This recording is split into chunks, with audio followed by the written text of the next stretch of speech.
Welcome to Miss Scarlett. Subscribe and don't miss out on Patreon. Have fun! As the frigid Midwest winds howled outside, the airport's baggage claim area buzzed with a mix of impatience and fatigue. Among the anxious travelers stood Adriel Winters, his eyes fixed on the conveyor belt as it relentlessly churned out suitcases, skipping his prized possession. His black rollaway, crucial to his travel plans, had seemingly vanished into the chaotic abyss of the airport's logistics. Stepping forward, Adriel politely interrupted an airline attendant struggling under the weight of the season's cheer. "Pardon me, but I seem to be missing my luggage. I believe it's taken an unintended detour." The attendant, Dorothy, her name tag glimmering beneath a lopsided Santa hat, tapped furiously at her keyboard. The groan of the overworked computer seemed to echo Dorothy's own weariness from the night's endless inquiries. "We can have it delivered to your home address tomorrow evening." "Tomorrow evening? That's Christmas Eve." Adriel ran his fingers through his short brown hair. "I need those clothes for my family's dinner." Dorothy's smile remained fixed. "I'm terribly sorry for the inconvenience. Would you like to fill out a claim form? We offer compensation for essential items you might need to purchase." Essential items, like an entire wardrobe for the most important family gathering of the year. Adriel's parents had been planning this formal Christmas dinner for months, inviting extended family members who hadn't seen each other in years. And now, he stood in the terminal with nothing but his laptop bag and a gift box containing the red velvet dress he'd bought for his sister, Paige. "Fine," he sighed, accepting the form. "Thanks for your help." The taxi ride to his parents' suburban home gave Adriel time to contemplate his predicament. At 32, he still dreaded disappointing his achievement-oriented family. His father, a retired judge, expected everyone to be impeccably dressed for holiday functions. His mother, a former event planner, treated Christmas dinner like a society gala. His carry-on contained only his laptop, basic toiletries, chargers, and Paige's gift. Everything else, his tailored suit, dress shirts, shoes, even casual clothes for the 3-day stay, was presumably sitting in a cold cargo hold in Minneapolis. The taxi pulled into the familiar driveway. The colonial-style house was adorned with tasteful white lights and elegant evergreen wreaths. Adriel paid the driver and trudged up to the front door, already formulating explanations and apologies. "Adriel!" His mother wrapped him in a perfumed embrace the moment he entered. "You've lost weight. Are you eating properly in the city?" "I'm fine, Mom." He returned her hug, catching his father's eye over her shoulder. "Good to see you, son." His father clasped his hand firmly. "Where's the rest of your luggage?" "That's a bit of a situation," Adriel explained the airline's mistake as they moved into the living room, where a fire crackled in the fireplace and the scent of cinnamon and pine filled the air. "Well, that's dreadful timing." His mother frowned. "The dinner's tomorrow night. We could try to find something of your father's, but—" They all glanced at his father's broader frame. Robert Winters had the solid build of a former college football player, while Adriel had inherited his mother's slender physique. "Maybe I could run to the mall tomorrow," Adriel suggested. His father checked his watch. "On Christmas Eve? Good luck finding anything decent that fits. Most stores close early, and you know how particular your mother is about these events." His mother nodded in agreement. "The Crawfords are coming, and your Aunt Vivian. You know how she comments on everything." Adriel suppressed a groan.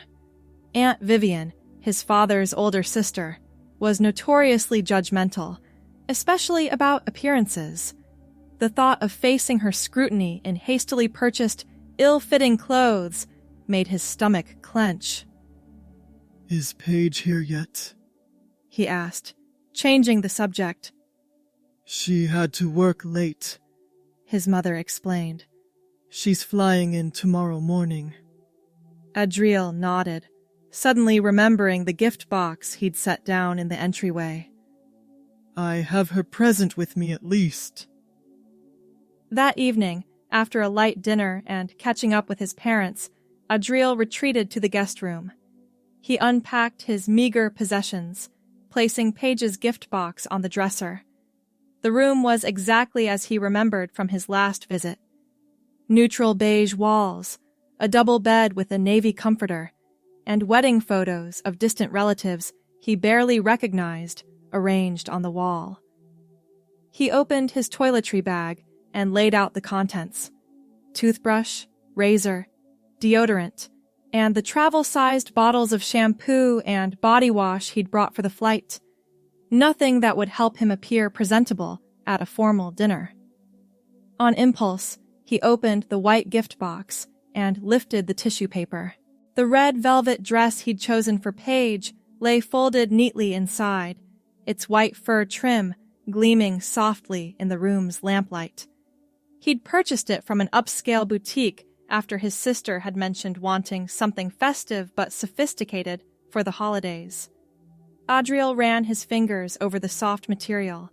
The dress was simple but elegant, a classic A-line silhouette with a modest scoop neck and 3/4 sleeves, trimmed with white faux fur at the cuffs and hem. A matching belt cinched at the waist, and the skirt would fall just above the knee on Paige. He checked the size tag, remembering the sales associate's surprise when he'd known his sister's exact measurements. What the woman didn't know was that he and Paige had nearly identical builds, both taking after their mother's side of the family. The only major difference was their height. Adriel stood about 3 inches taller. A wild, inappropriate thought crossed his mind. "Don't be ridiculous," he muttered to himself, quickly refolding the dress and placing it back in the box. But as he lay in bed that night, staring at the ceiling, the idea returned. If his luggage didn't arrive in time, what options did he have?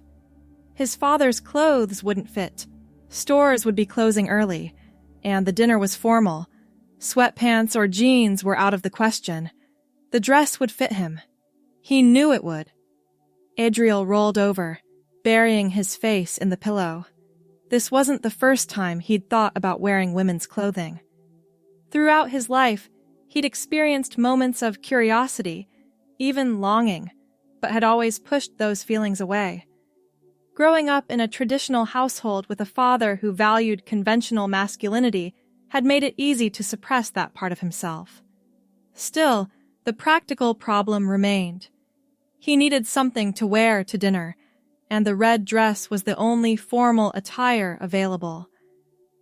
"Just to check the fit," he whispered to the empty room. "Just to know if it's even possible."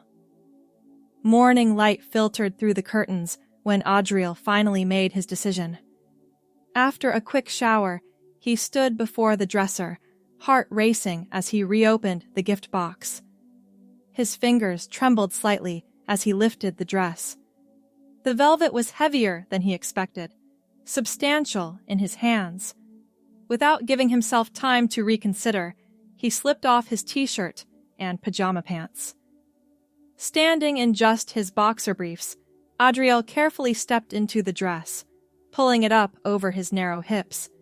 He guided his arms through the sleeves and reached behind to zip it up, finding to his surprise that he could manage the zipper himself.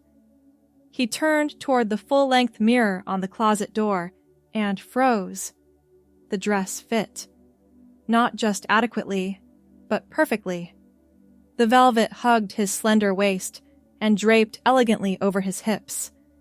The white fur trim softened his angular features, and the rich red color complemented his pale skin tone. Without curves, the dress still managed to create an illusion of them through its clever tailoring. Adriel turned slowly, examining himself from different angles. Something inside him shifted, a recognition of a self he'd never allowed to emerge. The person in the mirror looked right somehow, in a way he'd never felt in suits or dress shirts. A knock on the door shattered the moment. Adriel, breakfast is ready. His mother's voice came through the door. And good news, I called them all. They'll be open until 6 today, so you can find something to wear. Oh, I'll be right down, he called back, hastily unzipping the dress and stepping out of it. He handled it carefully, ensuring it wasn't wrinkled before placing it back in the box. His heart was pounding so hard he could hear the blood rushing in his ears. At breakfast, Adriel picked at his food while his parents discussed the evening's plans. "The caterers arrive at 4, his mother was saying. "Guests at 7. The Hendersons might be a bit late. They're driving in from Columbus." Any word on your luggage? His father asked, lowering his newspaper. "Not yet." Adriel sipped his coffee. "I'll call again after breakfast." The airline representative confirmed what he already suspected. His suitcase wouldn't be delivered until late that evening, long after the dinner had started. When his parents left to pick up last-minute groceries, Adriel found himself alone in the house. He returned to the guest room and once again opened the gift box, drawn to the red dress like a magnet. "This is crazy," he muttered, but his hands were already reaching for the velvet. This time, he allowed himself to fully experience the sensation of the fabric against his skin. The dress settled around him like it had been made for his body. He cinched the belt at his waist, creating more definition. The person in the mirror looked almost right, but not quite complete. His short brown hair and day-old stubble clashed with the femininity of the dress. On impulse, Adriel opened his laptop and searched for the nearest beauty supply store. A place called Simply Beautiful was just a mile away, still open on Christmas Eve. Before he could talk himself out of it, he changed back into his regular clothes and drove his parents' second car to the strip mall where the store was located. The shop was quiet, with only one bored-looking cashier and an older woman browsing makeup. "Can I help you find something?" the cashier asked. "I'm, looking for a gift for my sister," Adriel stammered. "She's into wigs?" The cashier pointed to the back wall. "All our hair pieces are back there. Let me know if you need help." Adriel nodded gratefully and made his way to the display of wigs. His eyes immediately caught on a blonde one with shoulder-length waves. It was similar to how Paige styled her hair, which made sense, as they shared the same natural brown color, and she regularly lightened hers. He selected the wig and added a basic makeup kit to his basket, claiming it was part of the same gift when the cashier raised an eyebrow. Back at home, Adriel locked himself in the guest bathroom. His hands shook as he opened the makeup kit and laid out the contents beside the sink. He'd never applied makeup before, but he'd watched Paige do it countless times during their shared childhood and teen years. Following his instincts and vague memories, he applied foundation, attempting to cover his stubble. The results were far from perfect, but the soft lighting in the bathroom was forgiving.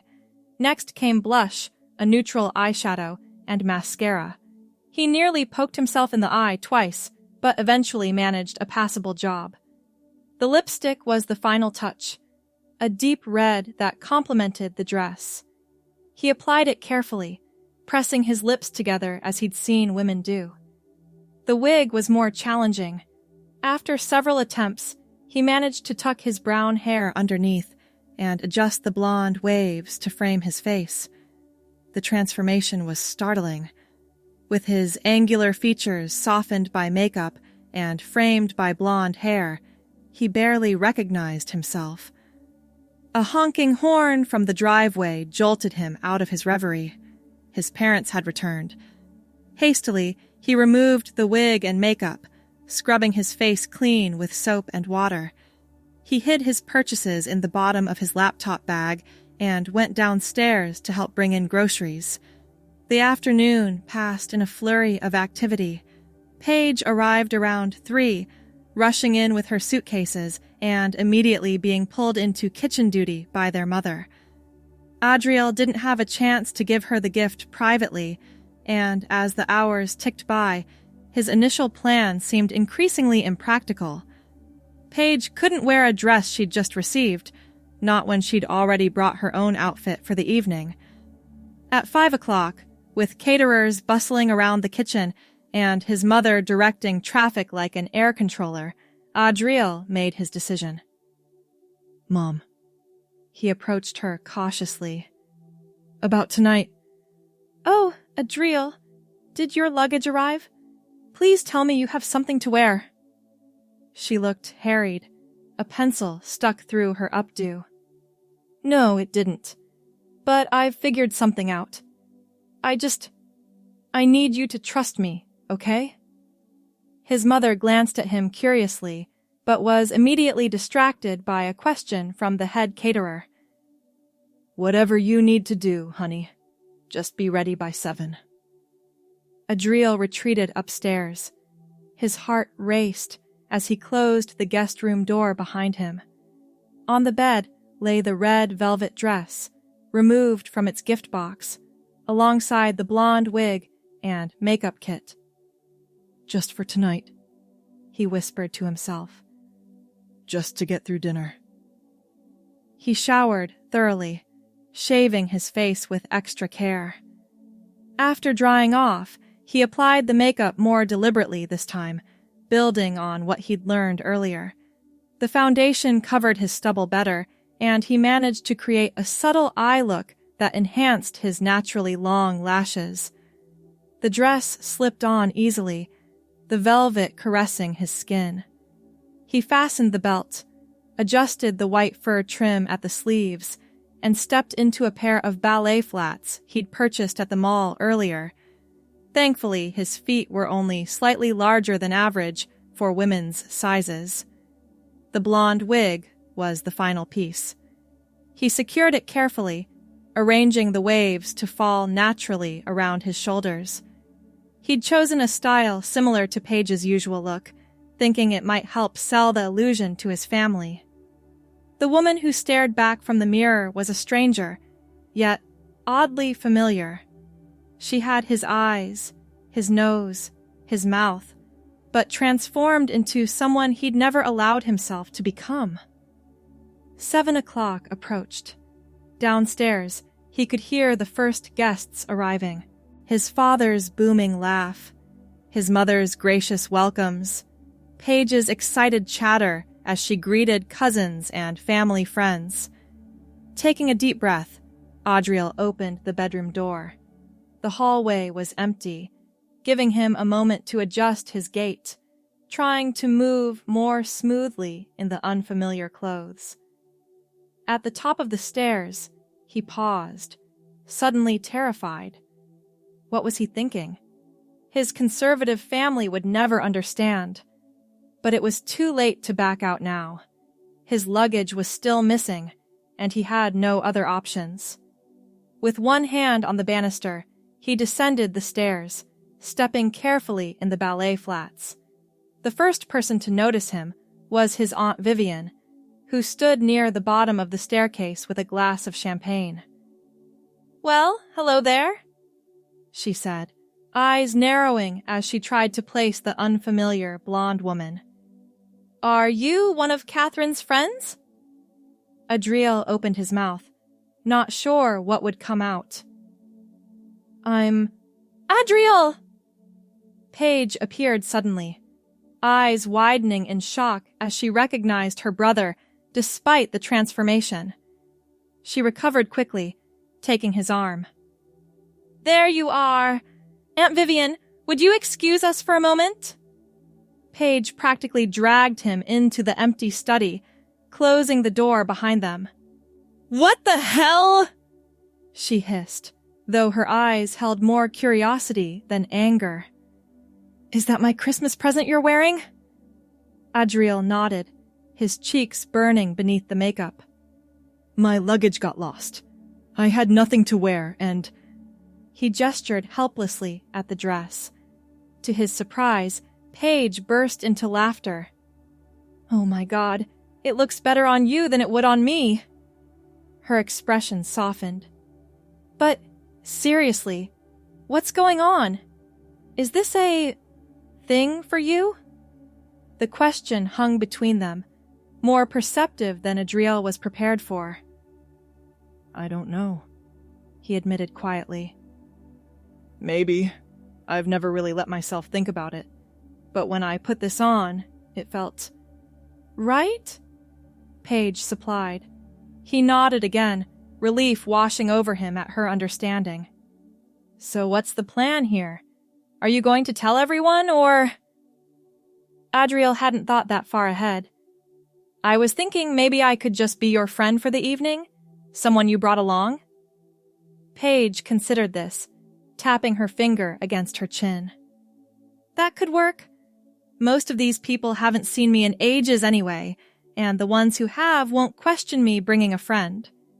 She looked him up and down, critically. "Your makeup's not bad, actually. Let me just fix your lipstick a bit." She rummaged in her purse, producing a red lipstick almost identical to the one he'd used. With expert precision, she touched up his lips. "There. Perfect. What should I call you?" The question caught him off guard. "I hadn't thought about a name." "How about Adria? Close enough to Adriel that you might respond naturally." "Adria," he repeated, testing the sound of it. Something about the name resonated with him. "I like it." Paige squeezed his arm. "Okay, Adria it is. Ready to face the crowd?" Taking a deep breath, he nodded. "As ready as I'll ever be." They rejoined the party, Paige smoothly introducing my friend Adria to anyone who asked. Most guests were too engrossed in their own conversations to pay much attention to the blonde woman in the red velvet dress, though a few gave appreciative glances. His parents were busy hosting, and in the crowded living room, they merely smiled and nodded when Paige made a quick introduction before being pulled away by cousins eager to catch up. Adriel, or Adria for the night, found herself drifting through the party, accepting a glass of champagne from a passing waiter. The dress moved with her body in a way men's clothing never had, the velvet soft against her skin as she navigated through groups of chatting relatives. "That dress is stunning," commented a woman Adriel recognized as his mother's friend from her garden club. "Perfect for Christmas Eve." "Thank you," Adria replied, pitching her voice slightly higher than normal. "It was a gift. The color is marvelous with your complexion," the woman continued, oblivious to Adria's nerves. "And that blonde hair. Are you related to Paige? You have similar features." "We've been friends since childhood," Adria improvised, remembering a cover story Paige had whispered to her earlier. "We met at summer camp." The conversation drifted to holiday plans, and Adria found herself relaxing into the role. There was something liberating about being seen as a woman, about the way people engaged with her, with warmth and openness rather than the reserved handshakes and shoulder claps she received as Adriel. When dinner was announced, Adria found herself seated between Paige and a second cousin from Cleveland. The formal dining room gleamed with candlelight reflecting off fine china and crystal glasses. The table conversation flowed around her, and she participated cautiously, keeping her comments brief and letting Paige redirect when necessary. "So, Adria," his father addressed her directly for the first time, from his position at the head of the table. Paige tells me you work in publishing. Same as our Adriel. He was supposed to join us tonight, but unfortunately had some travel issues. Adria nearly choked on her water, feeling Paige's steadying hand on her arm. Yes, that's right, she managed. Editorial work. Fascinating field, his father continued. What sorts of books do you handle? Drawing on her actual career, Adria spoke briefly about literary fiction and narrative nonfiction, the areas she specialized in as Adriel. You have very similar taste to my son, his mother remarked, looking at her curiously. He's always been drawn to stories about personal transformation. The irony wasn't lost on Adria, who smiled and nodded, heart pounding beneath the soft velvet of her dress. The meal progressed, multiple courses served by the efficient catering staff.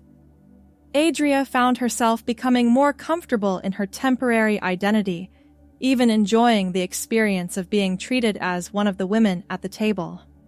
When the men began discussing politics, she was excluded from their intense debate, a novel experience after years of being expected to participate in such conversations.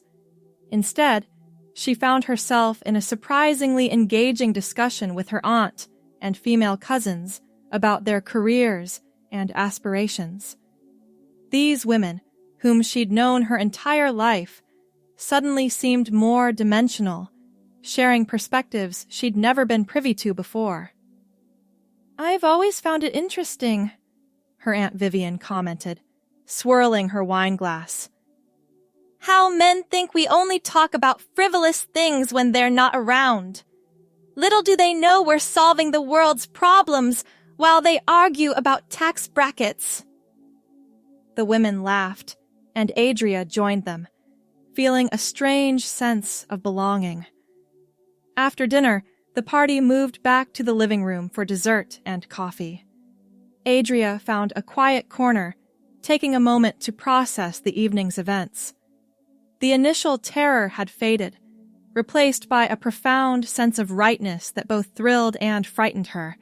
Her mother approached, carrying 2 cups of coffee. Mind if I join you? You look like you could use this. Thank you.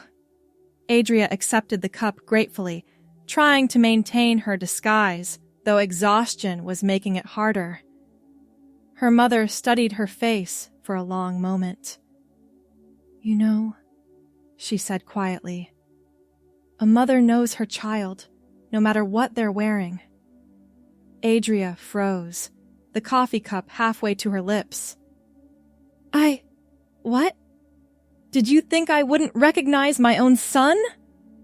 Her mother's voice was soft, without judgment. Your father hasn't noticed.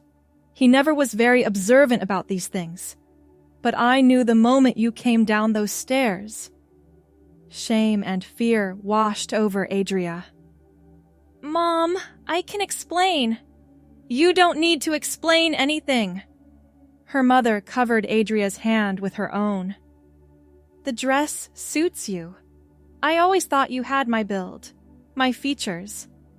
She smiled faintly. I was briefly disappointed I never had a daughter to share clothes with, until Paige came along. But perhaps I did have a daughter all along? The question hung in the air between them, an opening rather than an accusation. Tears welled in Adria's eyes, threatening to ruin the careful makeup. I don't know what this means, she whispered. I've never let myself explore this part of me. It was easier to just lock it away. Her mother squeezed her hand. Well, perhaps it's time to unlock it. When you were little, you used to watch me put on my makeup with such fascination. I always wondered, why didn't you ever say anything? Your father had certain expectations, and you seemed to adapt, to fit yourself into the mold prepared for you. I didn't want to project my own thoughts onto you. She paused. Was that wrong of me? Adria considered this. No, I don't think I would have been ready to hear it then. I'm barely ready now. And yet, here you are, brave enough to come down those stairs in that beautiful dress. Her mother smiled. Whatever you discover about yourself, whatever path you choose, you'll always be my child. I hope you know that. The acceptance in her mother's eyes unlocked something deep within Adria. Tears spilled onto her cheeks, and her mother discreetly handed her a tissue. Careful with the mascara, she said with a gentle smile. That brand tends to run. Later that night, after guests had departed and the caterers had cleared away the last of the dinner, Adria sat at the vanity in the guest room, removing the makeup that had carried her through the evening. Paige perched on the bed behind her, watching with curious eyes. So, Paige said finally, not just an emergency solution after all? Adria met her sister's gaze in the mirror. No, I don't think it was. What happens now? I don't know, Adria admitted, setting down the makeup remover. The blonde wig rested on a stand nearby, catching the lamplight. This feels like the beginning of something, not just a one-time event. Mom knows, Paige said. She told me while you were in the bathroom. Dad's clueless, of course. She told me too. She was surprisingly understanding. Mom's always been more perceptive than she lets on. Paige moved to sit beside her at the vanity. For what it's worth, I think you make a beautiful woman. Adria suits you. The name resonated inside her, feeling more natural with each use. Thanks. I'm still figuring it all out. Well, that red dress is yours to keep. Paige grinned. Consider it my Christmas gift to you. I'll find something else to wear for New Year's. In the morning, Adrielle's luggage finally arrived, delivered by an apologetic courier. The suitcase sat unopened in the corner of the guest room, while the family exchanged gifts around the Christmas tree. When Adrielle opened Paige's gift to him, a certificate for a professional makeup consultation and a gift card to a boutique that specialized in clothes for tall women, their mother smiled knowingly while their father assumed it was a practical joke between siblings. That evening, after a casual Christmas dinner of leftovers, Adriel found himself back in the guest room, drawn once again to the red velvet dress hanging in the closet. Without the pressure of deceiving dinner guests, he took his time, carefully applying the makeup Paige had helped him select that morning during a quick trip to the mall. The blonde wig settled more naturally on his head after yesterday's practice. The reflection that greeted him was no longer shocking, but welcomed. A truer version of himself, emerging from years of repression. A soft knock at the door made him turn. Come in, he called, no longer disguising his voice. His mother entered, carrying a small box wrapped in silver paper. I have one more gift for you, she said, taking in the sight of her child in the red dress with a warm smile. Something I've held on to for a long time, waiting for the right moment. Adriel, or perhaps now truly Adria, accepted the package with trembling hands. Inside lay a delicate gold necklace with a small pendant in the shape of a butterfly. It was my grandmother's, her mother explained. She gave it to me when I was going through a difficult transition in my life.